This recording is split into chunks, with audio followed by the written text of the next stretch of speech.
अस्सलाम वालेकुम दोस्तों, अज जुमातुल मुबारक सी। परसों जी इतवार आ रही है, ये मेरी आखिरी इतवार होएगी। आखिरी इतवार मैं क्यों आना पिया, गल बड़े ध्यान दे नाल सुनियो जे।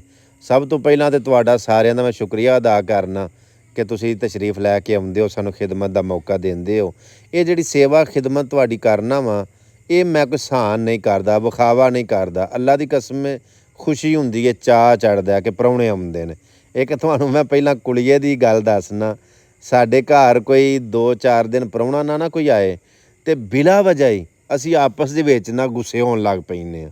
ਇੰਝ ਕੋਈ ਰੀਜ਼ਨ ਵੀ ਨਹੀਂ ਹੁੰਦੀ, ਕੋਈ ਵਜ੍ਹਾ ਵੀ ਨਹੀਂ ਹੁੰਦੀ, ਘਰ ਦੇ ਵਿੱਚ ਨਾ ਆਵਾਜ਼ਾਰੀ ਜੀ ਬਣ ਜਾਂਦੀ ਹੈ। ਪ੍ਰਾਹੁਣੇ ਆਉਣ ਤੇ ਅਸੀਂ ਖੁਸ਼ ਹੁੰਨੇ ਆ, ਚਾਅ ਚੜ੍ਹਦਾ। ਅੱਲਾ ਦੀ ਕਸਮ ਹੈ, ਜਿਵੇਂ ਜਿਵੇਂ ਮਹਿਮਾਨ ਜ਼ਿਆਦਾ ਆਉਂਦੇ ਨੇ ਨਾ, ਉਂਝ ਉਂਝ ਹੀ ਪਤਾ ਹੀ ਨਹੀਂ ਲੱਗਦਾ। ਅੱਲਾ ਪਾਕ ਆਪਣੇ ਗੈਬ ਦੇ ਖਜ਼ਾਨਿਆਂ ਦੇ ਵਿੱਚੋਂ ਬਹੁਤਾ ਨਵਾਜ਼ੀ ਜਾਂਦਾ। ਸੋ ਅੱਲਾ ਦੀ ਜ਼ਾਤ ਦਾ ਬੜਾ ਸਾਰਾ ਸ਼ੁਕਰ ਹੈ ਕਿ ਤੁਹਾਡੇ ਵਾਂਗੂ ਦੇ ਅਨਮੋਲ ਦੋਸਤ ਹੀਰੇ ਮੈਨੂੰ ਅਤਾ ਕੀਤੇ ਨੇ ਕਿ ਜਿਹੜੇ ਹਰ ਇਤਵਾਰ ਵਾਲੇ ਦਿਨ ਕਿਹੜੇ ਕਿਹੜੇ ਜ਼ਿਲ੍ਹੇ 'ਚੋਂ ਕਿਹੜੇ ਕਿਹੜੇ ਇਲਾਕੇ 'ਚੋਂ ਤਸ਼ਰੀਫ ਲੈ ਕੇ ਆਉਂਦੇ ਹੋ, ਨਾਲੇ ਮੈਨੂੰ ਖਿਦਮਤ ਸੇਵਾ ਦਾ ਮੌਕਾ ਦਿੰਦੇ ਹੋ, ਨਾਲੇ ਗੱਲਬਾਤ ਸੁਣਦੇ ਹੋ, ਸੁਣਾਉਂਦੇ ਹੋ।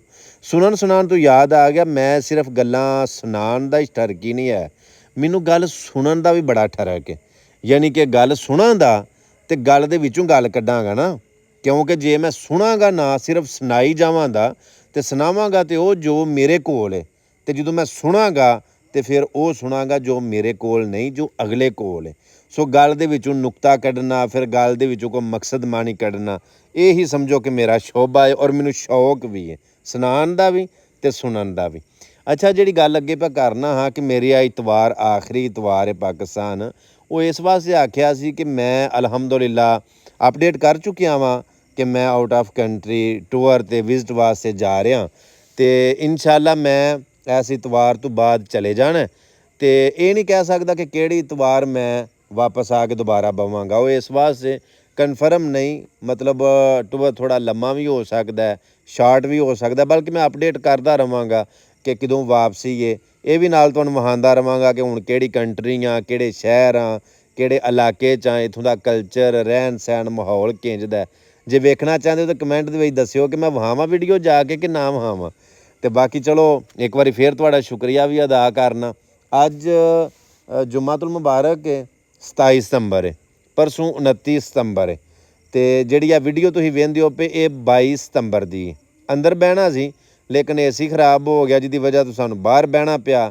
ਬੜਾ ਸੋਹਣਾ ਮੌਸਮ, ਬੜੀ ਸੋਹਣੀ ਹਵਾ ਚੱਲਦੀ ਠੰਡੀ ਠੰਡੀ, ਨਾਲ ਚਾਹ ਦਾ ਕਸ਼ ਲਾਇਆ, ਨਾਲੇ ਬਹਿ ਕੇ ਦੋਸਤਾਂ ਦੇ ਨਾਲ ਗੱਪਸ਼ੱਪ ਲਾਈ।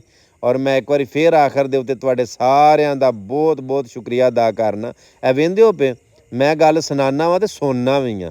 ਔਰ ਸਾਡੀ ਮਹਿਫਲ ਦੇ ਵਿੱਚ ਨਾ ਖੁੱਲ੍ਹ ਕੇ ਬੋਲਣ ਦੀ ਬੜੀ ਇਜਾਜ਼ਤ ਹੈ ਕਿ ਤੁਸੀਂ ਖੁੱਲ੍ਹ ਕੇ ਬੋਲੋ। ਜਿਹੜੀ ਵੀ ਤੁਹਾਡੇ ਦਿਲ 'ਚ ਦਿਮਾਗ 'ਚ ਗੱਲ ਹੈ ਨਾ, ਤੁਸੀਂ ਆਪਣੀ ਰਾਏ ਦਾ ਇਜ਼ਹਾਰ ਕਰੋ, ਕਿਉਂਕਿ ਗੱਲ ਕਰੋਗੇ ਤਾਂ ਉਸ ਗੱਲ ਦੇ ਵਿੱਚੋਂ ਕੋਈ ਗੱਲ ਕੱਢਾਂਗੇ। ਜੇ ਕੋਈ ਮਸਲਾ ਹੈ ਤਾਂ ਉਹਦਾ ਹੱਲ ਕੱਢਾਂਗੇ, ਜੇ ਕੋਈ ਪ੍ਰੋਬਲਮ ਹੈ, ਕੋਈ ਐਸੀ ਵੈਸੀ ਟੈਨਸ਼ਨ ਹੈ ਤਾਂ ਉਹਦੇ ਗੱਲ ਕਰਨ ਦੇ ਨਾਲ ਉਹਦਾ ਕੋਈ ਹੱਲ ਨਿਕਲ ਨਾ ਆਵੇ।